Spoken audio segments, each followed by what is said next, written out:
Hello and welcome to another episode of the Two Jews, 10 Opinions podcast. I'm Ailee Shanes. And I'm Levi D'Amato. Thank you so much for joining us today on our 10th episode of Two Jews, 10 Opinions. It's crazy how amazing. We're already at 10. It's been a long way coming, kind of. I don't know. We've had some amazing interviews and people joining us on this podcast, and it's been an amazing journey. And thank you guys for supporting us and making this podcast so special for us to do. Yeah, thank you guys as well. I'm missing watching Israel-Iceland Euro qualifiers to record this episode right now. Wow. Which is a big deal. That's a big sacrifice, Levi. That's a big sacrifice. And speaking of Israel in the world stage, also Israel is currently competing in the World Junior Ice Hockey Championship under 18. I think they're Division 2B. I think they're Division 2B. They're not doing too well because they just got promoted to this division. Yeah.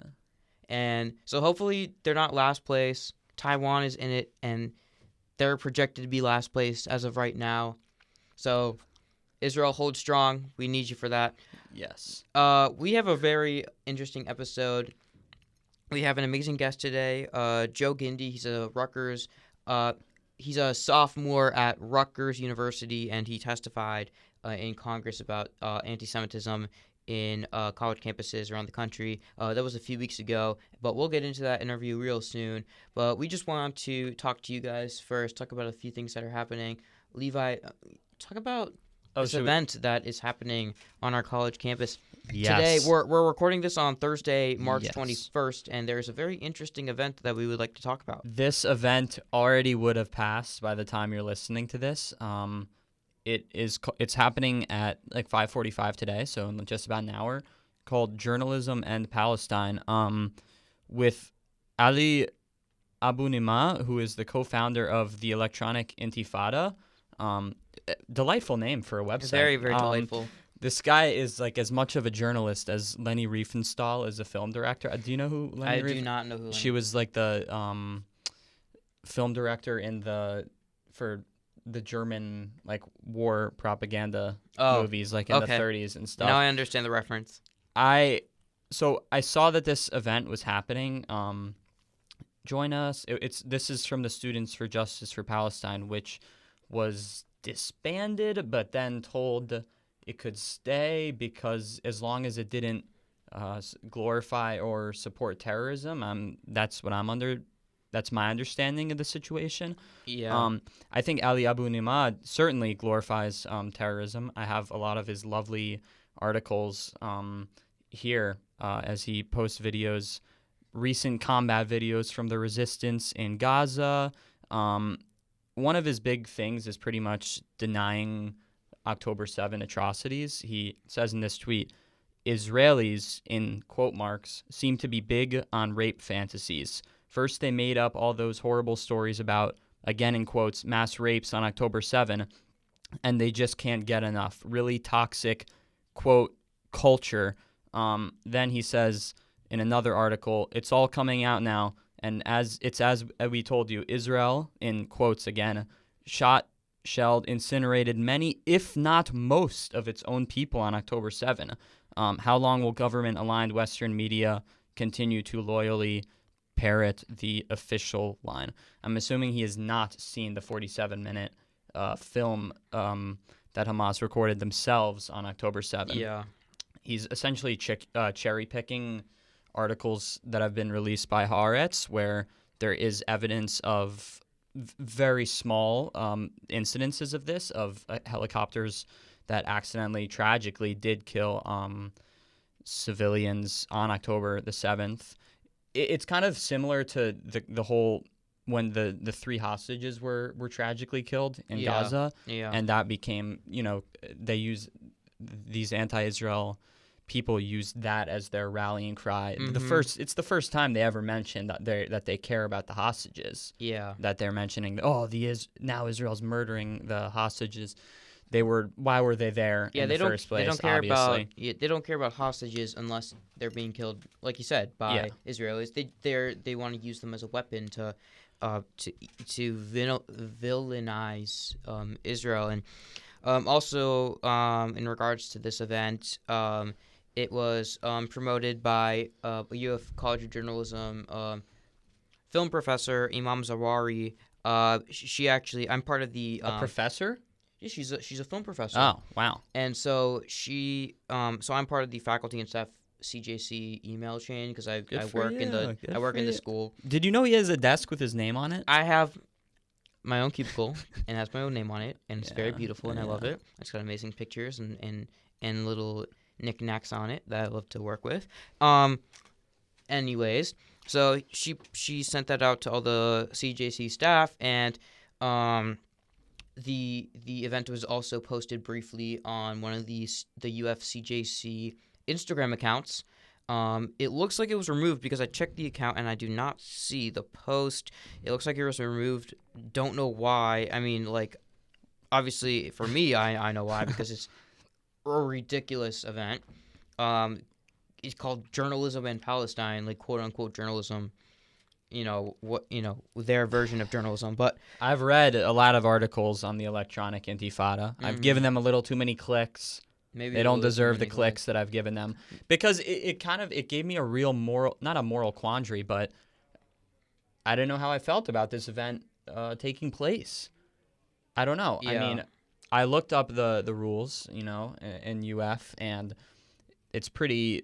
We have very broad, not broad, strict. Like to not be allowed to speak, it has to be like that you're inciting violence that can happen, like, to the students. Now, like, it needs to be like a direct threat to the students.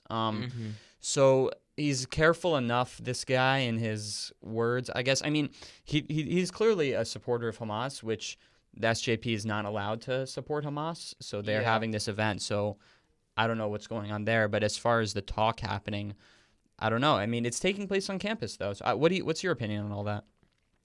Look, I mean, the fact that they're having this on campus, it's upsetting, but I mean, you're kind of allowed to do it. I mean, yeah. We had Richard Spencer speak on this campus. We've had the so known many neo-Nazi. different types of speakers. I mean, it's it's like, ew, I don't want, like, this is a disgusting event, but it's not something that I'm going to be like up in arms protesting, unlike the JVP and SJP love to protest and stuff like that, because difference of opinion, whatever, as long as they're not like inciting violence, even though they're.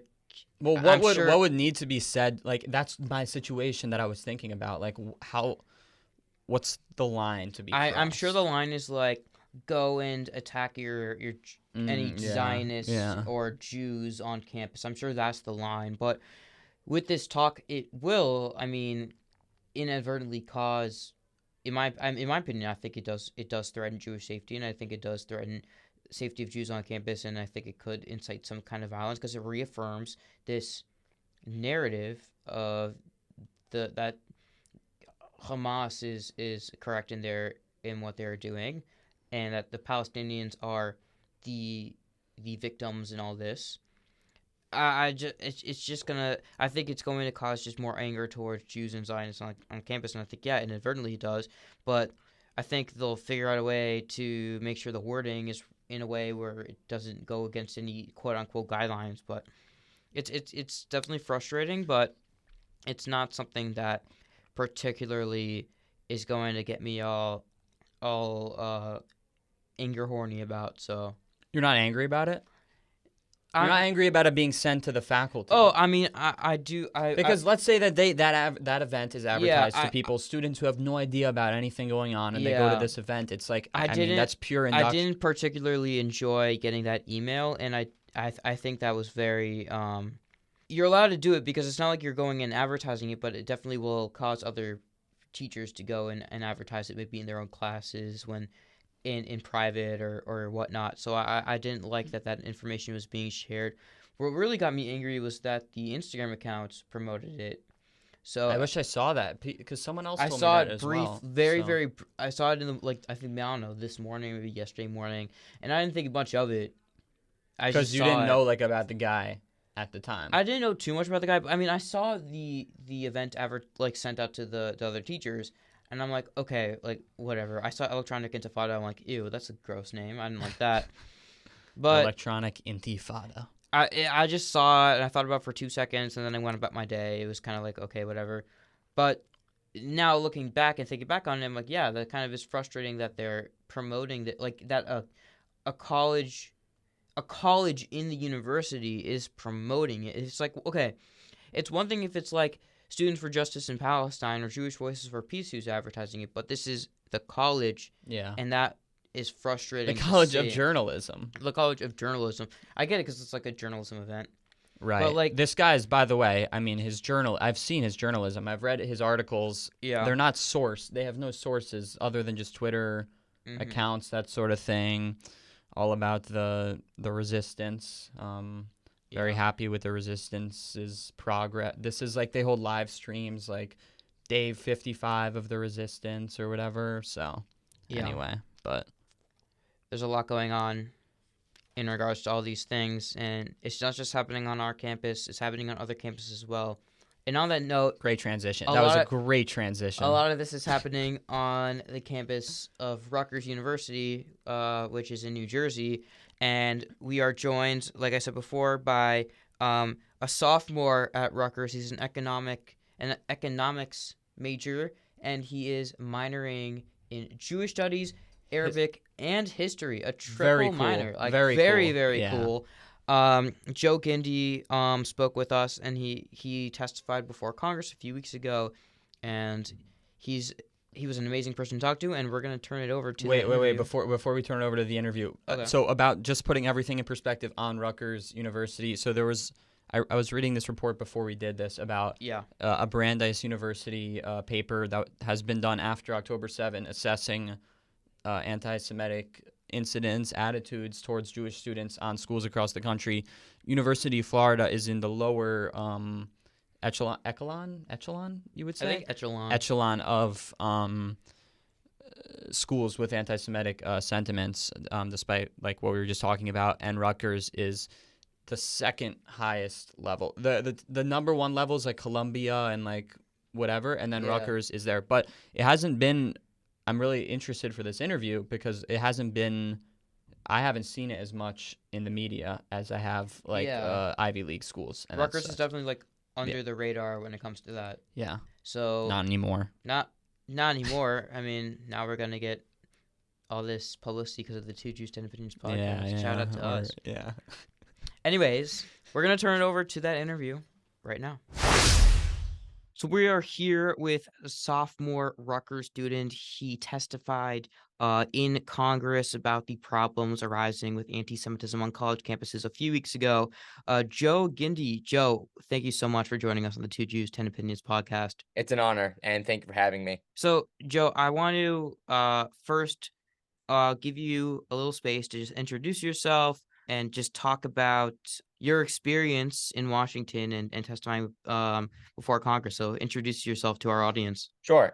My name is Joe J. Gindi. I'm a sophomore at Rutgers, where I'm in the honors program, where I major in economics with a triple minor in Jewish studies, history, and Arabic. Testifying in front of Congress was not anything I had in mind for my college experience, but it was a position I was put into in order to represent my Jewish community and to bring to light the issues and the real devastation that we're dealing with on our campus. All right, great. And so first off, just tell me, number one, how did you find out that you were going to testify before Congress, and what was your kind of strategy going into it, and how did you figure out, what you kind of wanted to say and talk about? Right. So originally I was reached out to by people on the team of Congresswoman Virginia Foxx, who's the chair of the Committee on Education and the Workforce.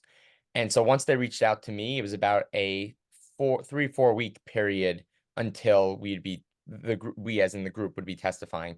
So my strategy was, it was very hard to choose which details to include because what I spoke about was really only a very small fraction of what we are dealing with at Rutgers. So my strategy was to include the big things I personally experienced, and the things that were never resolved, very clearly not resolved by the administration.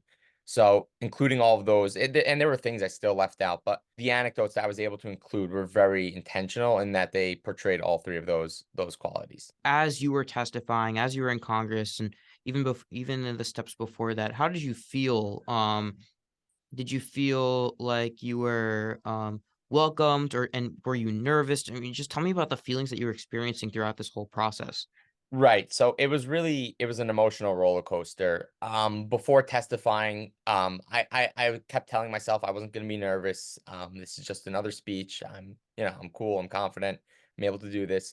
But honestly, in the moments leading up until we stepped into the committee room, and my heart was beating. It felt like, when you're on a roller coaster and you're going up the incline. That's really how it felt to me. But the Congresswoman's team, all the members there, they were just so welcoming.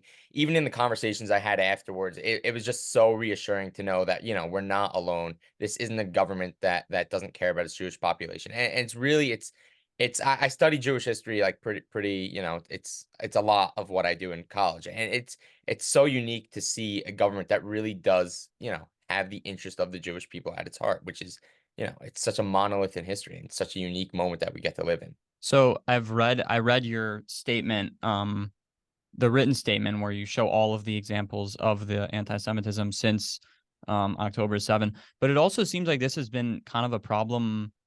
I mean, for a while going back at Rutgers, like I was reading about this center, the Center for Security, Race and Rights. So you kind of knew going when you said you're a sophomore going into Rutgers. Did you know that you would be or expect to be confronted with anti-Semitism when you were, coming in as a freshman? Right. So the center has had its issues over the past couple of years. Like that's not a secret. And it's all really coming to light now. Even just this week, Mm. there's a ton of scrutiny around the center because one of Biden's judicial nominees has a strong association with the center, and so that's giving a lot of Democrats in the Senate issues with going forward with his nomination. Going into Rutgers, I expected it to be a relatively better campus. In the end, my college choices were between Rutgers and NYU. And NYU has had a notorious reputation for anti-Semitism in the past, but Rutgers honestly hasn't had as much, news coverage surrounding anti-Semitism. That was a small factor in choosing college, but then since the events of October 7th, things turned on its head. Rutgers it became clear that these issues were very deeply rooted, as has been clear with the center, and it was only a matter of time until it came to the public. It's institutional, right? You would say? So I think it's very complicated at Rutgers.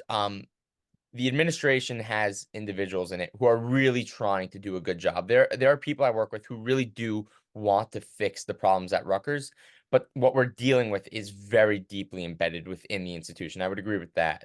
Like, for example, the head of the University Committee on Gender, Equality, and Race was a published Hamas supporter, and this is in my written statement. It has been a published Hamas supporter since 2009. I mean, she was appointed in 2019. It wasn't a secret what this person believed in. And I think that's a really big problem of who are the people that are actually put into these important positions that, genuinely do affect university policy. I'm curious, talking to Yosef, shout out Yosef Fruman, he's a great guy. He's and also an avid listener of the Two Jews, 10 Opinions podcast, so shout out to him. And Um, a good friend of mine as well. and a good friend of Joe's as well. You guys are roommates, no? Housemates, yes. Housemates. Okay, great. And I think he was talking about, are you part of the Rutgers Democrats still? Yes, so I am the communications director for the Rutgers Democratic Party. I've been involved basically since my first week as a freshman, and I remain involved today. And so, with your association with Rutgers Democrats, I mean, have ever since October 7th and testifying and everything like that, have what has that experience been like? Have you been kind of put into this kind of limbo situation?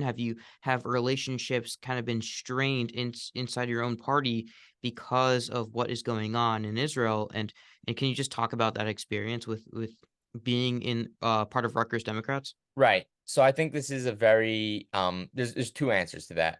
So have I had strained relationships because of, the horrors of October 7th and, what unfolded on our college campus? Yes, a lot of my relationships, even in the club, which I've been involved in for about 2 years at this point, have significantly been strained. But at the same time, I've seen so much support from some of my non-Jewish friends in the club as well. But even now that we're approaching 6 months since, the events of October 7th, things have come to an understanding. Even the people who I found very antagonistic and very, who disagreed a lot with my politics surrounding Israel and with just being a Jew in general. Even they've come to an understanding, and I honestly, 6 months later, I find it impressive that we were able to have these tough and difficult conversations at just being college students. I'm not sure if you also have mentioned it to you, but we started an initiative called the Open Dialogue Table. I actually got the idea from a friend in Yale, so shout out to him. Basically, the idea of this table was we want to have these hard conversations, but who's organizing them? So we just set up a table on College Ave, which is basically the central thoroughway of Rutgers University, with a sign that says, "Come talk, open dialogue table, come talk to us about Israel." We've had some really engaging conversations with Palestinian and other Arab students at Rutgers. Rutgers is a really interesting situation in that it has one of the largest Jewish populations. We keep trading off with you guys actually at the University of Florida, but we also do have one of the largest Palestinian populations. So it kind of, people would say, oh, it's a recipe for disaster. But at the same time, if you play your cards right and if you really take advantage of the environment that we're in, it has the potential for a lot of good dialogue. And just, being a bunch of college students, we were able to do that, just sitting down one on one, having these, difficult conversations. But at the end of the day, we've had so many important engagements. And that's been recently that you had that open dialogue event? So I think we're approaching like our second month of doing it. We do it on a weekly Nice. basis. And just a reminder, we're speaking with Joe Gindi. He's a sophomore at Rutgers student, and he testified a few weeks ago in Congress about the problems with anti-Semitism in college campuses. Um, yeah, just tell me more about this. I mean, who has who has also been involved in the creation of this open dialogue, and do you think that more college students should do this so that they could combat the misinformation and the kind of dueling narratives of this whole problem that we're seeing. Right. So the people at its surrounding, it was kind of my idea from the beginning. I got it from a friend in Yale, as I mentioned before. Um, But the idea around it was not to push any specific narrative with Israel. You could be pro Bibi, you could be anti Bibi, you could be labor, you could be Likud. The idea is more to have people coming together and having these difficult conversations. We make that clear when we have these conversations that we're not representative of any single organization. We actually don't have any organizational information or signs around the table. We're Jewish students and we want to have a conversation. That's how we approach it. I think this is a recipe that could be copied for a lot of college campuses, in which it's very easy to have these conversations. Yeah, the first week was a little bit bumpy, but once you get get it running and get it off the ground, I think it should be taken to other college campuses. We took it from Yale. I'm sure other campuses have similar ideas where it's not a table for debate. We're not trying to switch people. We're not trying to change people's ideas or minds or anything. We're more just trying to, have people come together and understand where we're coming from. One of the most impactful things that I took out of your testimony in Congress is when the students took over the Students for Justice in Palestine participants took over that kind of student center, and they were yelling at you saying that you were a European colonizer. And when you said that, and your family came over from Syria, you're a Syrian Jew. Um, Yes. can you tell me about, you know, how this whole thing with October 7th and everything that's going on in Israel, how you're experiencing it as a Syrian Jew with parents and with family who's escaped Syria and persecution for being Jewish, and how things change because of that. That's an excellent question. I actually wrote an op-ed relatively early on, basically just talking about how my Middle Eastern heritage is ignored in campus dialogue. When people paint Israel as a country of white European Ashkenazi Jewish colonizers, that's just not the case. The majority of Israeli Jews today are of Sephardi and Mizrahi, Middle Eastern Jewish descent. My family came from Aleppo, Halab, almost 100 years ago. Um, but we remain both authentically American and authentically Syrian Jewish. It's a strong part of my foundation as a Jew and a part of my outlook to the world and understanding of, who I am as a person. And honestly, it's been challenging on campus at times to be proudly a Syrian Jew. I've had people challenge, how could you be both Middle Eastern and Jewish? What does that even mean? Friends of mine, I've been in class at times where, my identity as a Middle Eastern Jew, just isn't recognized. Like what is that? There are Jews in the Middle East. There aren't really any Jews in the Middle East anymore. They've been all thrown out or, killed. So, I mean, it's been challenging, but I'm happy to say being a Syrian Jew, it reinforces me and it gives me a sense of purpose being on campus. You said you're studying Jewish studies, or you have minors in Jewish studies and Arabic. I Mhm. assume that's part of your family history, is big in motivating that. Where do you like hope to go with that? Right. So I hope to go to law school postgraduate. I mean, look, I minor in Jewish studies. So I major in economics because I find it, Right. really practical, and I find the decision making that comes with a good understanding of economics to be really useful. Jewish studies, history, and Arabic are honestly just, passions of mine. I really enjoy the study of history. More specifically, I enjoy the study of Jewish history, and even more specifically, I enjoy the study of Middle Eastern Jewish history. I started studying Arabic for a very interesting reason, which is because I want to be able to read the Moreh Nevuchim, the Guide for the Perplexed, in the original Judeo-Arabic. That's Arabic written with Hebrew letters. I'm So that was my original plan, but even since then, I've come to appreciate Arabic as a language much more. I've put much more of an effort into learning Hamiya, which is the colloquial Arabic, the dialect spoken by, Palestinians and other Arabs. So even though I started for one reason, which was a very Jewish history specific reason for starting the study of Arabic, it's opened up much more for me. I don't want to go on like too much of a sidebar, but can you tell me a little bit about the thing that you said you were learning to read in Judeo-Arabic? Oh, the Morena Bokim. It's Yeah, Maimonides' Guide for the Perplexed. The masterpiece of Jewish philosophical work written in the 13th century. That's really great. And so cool. I wanted to ask about what support systems do you have, do you and other Jewish students have at Rutgers? I know that you talked about how a lot of professors and people in the institution are contributing to a lot of this hate and to this anti-Israel narrative. But are there professors that you could rely on? Are there any other staff or any other or people that you could rely on as support in this time right now? Yes. So Rutgers actually has something called the Jewish Faculty Association, JFAS. It's a network of Jewish professors. I think it's well over 100 professors that are just, there. And I've gone to professors and with Jewish administrators on campus, and they really understand the problems that we're facing, but they understand it on a much more macro level, which, I'm not sure how it is on other campuses, but Rutgers happens to have a very large Jewish faculty presence. So that's just a really reassuring part of being here, is that we're not alone as students. There are faculty dealing with very similar issues that, we're dealing with the same monsters, but just on different playing fields. And just, we also have of course, our Hillel and the Chabad, and both of them are just amazing institutions that, if Jewish students are feeling or are dealing with problems, they go to them, and that's how, and there's the relationships with the administration, and that's how, you solve stuff and get stuff done. But I will tell you, a problem at Rutgers is that it just takes a lot of time. There's a lot of legal tape that just has to, has to come down.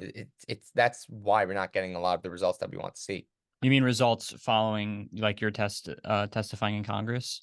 Well, not just following my testimony, but just regarding any of the reported incidents. Like you said, you mentioned reading my written statement. Yeah. It included like, I mean, I annotated a little bit, but it included about 50 different incidents. And it's perpetually added to.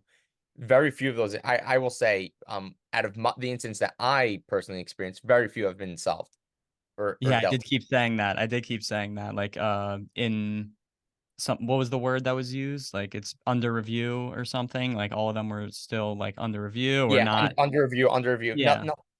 yeah. Like at least with the stuff I've dealt with, I don't think I've ever gotten a solid response. Just Mm. being honest with that. And how does that make you feel as a student of Rutgers? So just as a student, not being that vocal, I mean, I would feel frustrated. But just having the opportunity to speak at Congress and being a part of the Chancellor's Advisory Council, I mean, I do have a sense of agency, but the problem is that it's not just my problems that I'm dealing with. I'm dealing with my friends' problems, my classmates' problems. It's so much happens at Rutgers that like you're gonna miss it if you're not paying such close attention. It's such a big school, but at the same time, there's so much happening that we put together that list, but there's incidents that we miss too.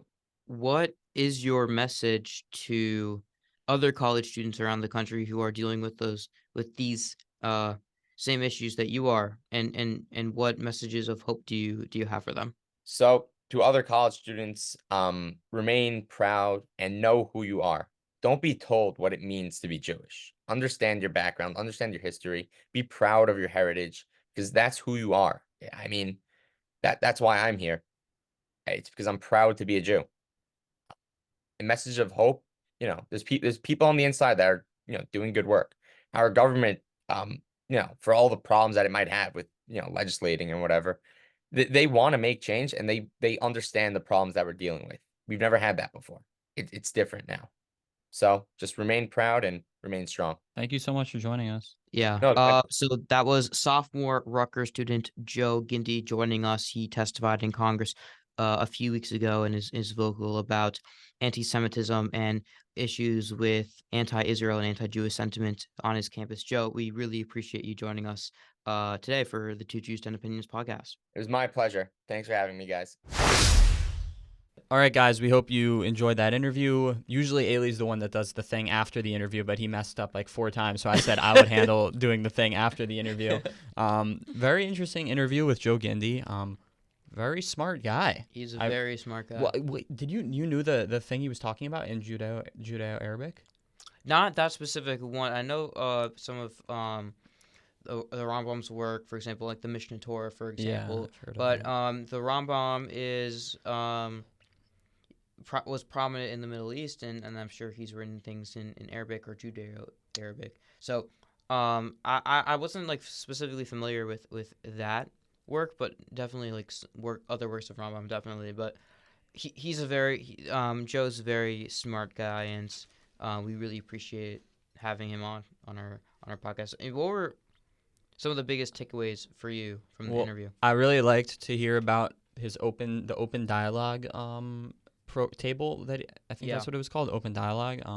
It kind of reminded me of there was something at Dartmouth University that I wrote about in like a blog that I wrote a few weeks ago, where immediately after October 7th, the professors of Middle Eastern studies and Jewish studies basically got together and they're like, we got to do something about this. Like things are going to get out of control with, people yelling stuff. So they brought everyone for a conference to, talk things out. And in this case, it seemed like the students pretty much took it upon themselves.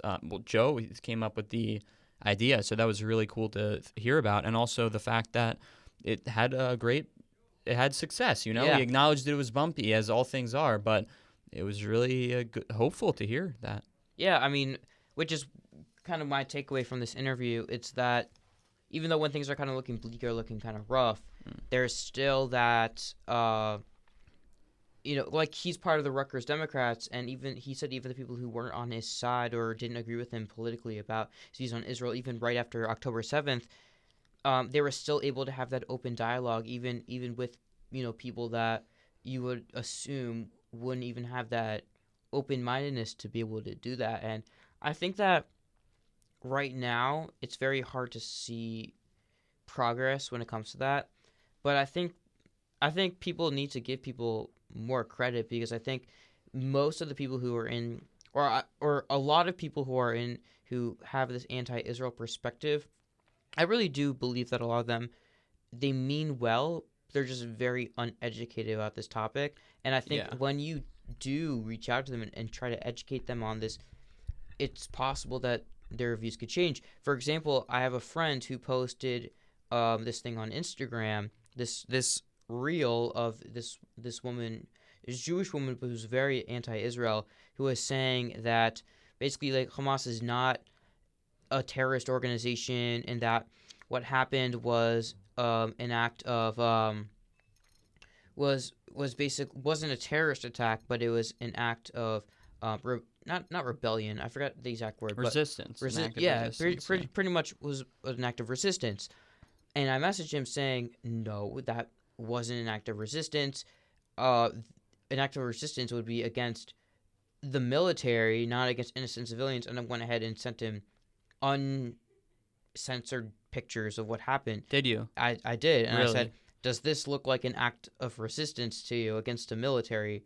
These were old women in their beds, people shot and killed at bus stations, horrible, horrific pictures, because I think it's important for them to see, because obviously they're not seeing those pictures. Yeah. And so then he said, hey, I totally understand that. I was posting something from an authority figure who I looked up to, but I really appreciate you coming and educating me on this more, because I really trust your perspective, especially as a journalist. I'm going to go ahead and take that post down. So I think that when you do it in the right way and you approach it in the right way, I think there is so much room for dialogue and progress on this issue. And I think what Joe talked about, and I guess, and just the general attitudes of what's happening in Rutgers, I think it's a sign of, I think it's a positive sign that there is room for growth on this issue, no matter where you're coming from. Yeah, definitely. I agree with you. I had something else Yeah. to say, but I completely forgot You figured what I out. was going to say. Well, let me ask you, Levi. Yeah. You were talking about that blog post. Is that Yes. the one with students supporting Israel? Yeah. But tell me about that. Talk about what Students Supporting Israel is doing. Tell me about this newsletter that you guys are doing. I would love to link it in the bio. Oh, of our podcast. yeah. Yeah. I was approached by the organization Students Supporting Israel to do a blog where I was, the best part was I was given pretty much free reign. I was just told I can write anything about Jewish issues, what's going on. So the first article I did was called I forget what it was called, Finding Compassion in the Israel-Hamas War, which is basically the easiest thing that these people, they're so into the sports team side of this thing, where they think it's a game, and their side is everything, and they have no compassion for the other side, and it goes both ways, obviously. Yeah. And, I was talking about the BDS movement, and the BDS movement issued a statement urging any organization not to engage with Standing Together, or Omdim Beyachad, this is an Israeli-Palestinian organization in Israel. Yeah. They have meetings all across the country, solidarity. They talk things out, and I just think it's so disheartening to see these groups that are just all about shutting everything down. It's something I've said since the beginning. The second article I wrote was a review of a documentary about Golda Meir and her leadership during the Yom Kippur War. Yeah. Which she was in the movie portrayed as a really great leader, whereas Moshe Dayan was portrayed as a very weak man in the moment, which is something you never hear, because Moshe Dayan historically was always that strong man of Israel. Obviously, he had to step down after the 73 war, but basically the movie was kind of a revelation in terms of what it brought in the archives about Golda Meir. These were newly unsealed government archives. You can't help but watch the movie and be like, oh, come on, man, because it's 1973, October 6, 50 years to October 7, pretty much, which the Yom Kippur War, surprise attack by the Egyptians and the Syrians against Israel, which up until October 7 was the worst day in Israel's history. Yeah. So the historical parallels are scary. Oh, absolutely. It's scary and Absolutely. frustrating. It's frustrating. 100%. And Molly Segni runs that. Yes, News, right? yes. Molly We Segni, had her if you on the don't- podcast. If you don't remember, she was on our podcast. I think our second episode on. Yes. She came with us to Washington D.C. Yes. for the rally, and we talked about Yes. that. She approached me about it too. I didn't really have the time to be able to do it, so unfortunately, but I really I love the work that you guys are doing. So I just wanted to talk about that a little Thank bit you. more. I appreciate it. Absolutely. That was a long time ago. This has been a long It's been a long road. thing. When was that? Was November. That was of in November of 2023. 2023. Yeah. And it's March Yeah. 2024. Wow, how Yeah. time flies. Really does fly. I mean, it's long but short. I don't know how to. It's a weird, like, Yeah. Yeah. It It's- feels like it was just yesterday. Yeah. But, ugh. Yeah. it's weird. Anyways, is there anything else you want to talk about? Well, no. I mean, yeah. Politically, there's not much. I mean, there was the deal. There was the hostage deal that I hoped was going to be done. Mm-hmm. It was not done. It was like I don't remember the issue was that there were a lot of prisoners who were to be released on this deal Yeah. that were serving like multiple life sentences type of thing, like people who did like mass casualty suicide attacks, terrorist attacks, and that sort of thing. Yeah. And there were other things as well, but it was like going to be a 50-person, like women and children, and I think men over the age of 50 deal. But it looks like it's a very pessimistic situation. I don't know if that's the word you would use, but it's bleak. It's looking bleak. It's Yep. extremely bleak. Yeah. And I was just reading this morning about Noah Argamani, the woman who everyone saw like taken Yeah. up Yeah. on the, and her mother is like dying pretty much, and so like I saw a lot of people, like activists on Twitter, were calling for like a 3-day ceasefire, like to bring her home, and there's to bring aid in as well, because there's the whole aid situation that's just an absolute mess. So I really hope that the deal would have gotten done, but it didn't Yeah. get done, and now it's like it's a disaster. But Mhm. the Rafah thing, you can jump in, I guess. I feel like I'm talking too much. I mean, no. I mean, I think the biggest issue right now in the minds of people around the world is the Rafah situation. Israel is planning to eliminate Hamas once and for all in this final, I think, 2 battalions, which are in Rafah, and it's going to take some time because they're planning on evacuating, innocent civilians from Rafah, and a lot of people are very upset at Israel for attacking Rafah in the first place.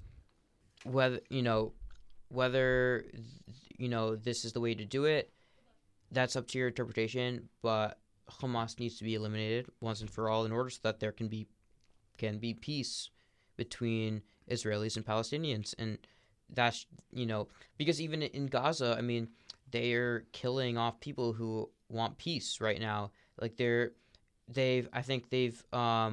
executed people who wanted to be part of that after the last day of the war.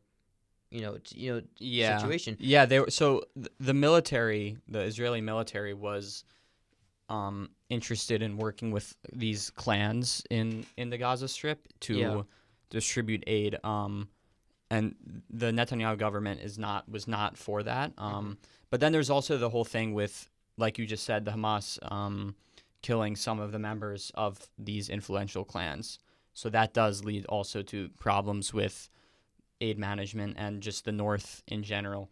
Look, I think like the Rafah thing, it is so. Yeah, the world. There's a lot of international concern about this specifically. Yeah, which is warranted. I don't think an invasion would happen without evacuation of civilians. I would certainly hope not.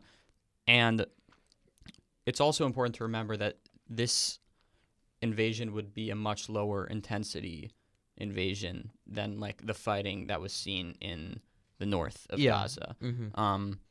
Especially because there may be more civilians in those areas than there were in others. But it would have been really, I guess, good for both sides had there been a deal.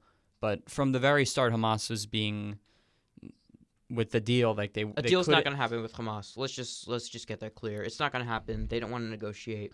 It did seem hopeful for a few days. There was like a glimpse of hope that they were going to, because there was the report that they sent back a not unreasonable list of demands. Yeah, and that was pretty much this when you're dealing with Hamas. This is the best you can get, a not unreasonable list of demands. But yeah, no, it's a terrible situation. So, yeah. All right, we're going to end it here. We're running short on time, but we really want to thank you guys for listening today. We want to thank Joe again for joining us and talking about his experience testifying in Congress in Washington about anti-Semitism on college campuses, and telling us about his experience at Rutgers University. So yeah, we want to thank Joe, and yeah, guys, thank you so much for joining us. Have a great day. Yeah, thank you guys, and thank you, Joe.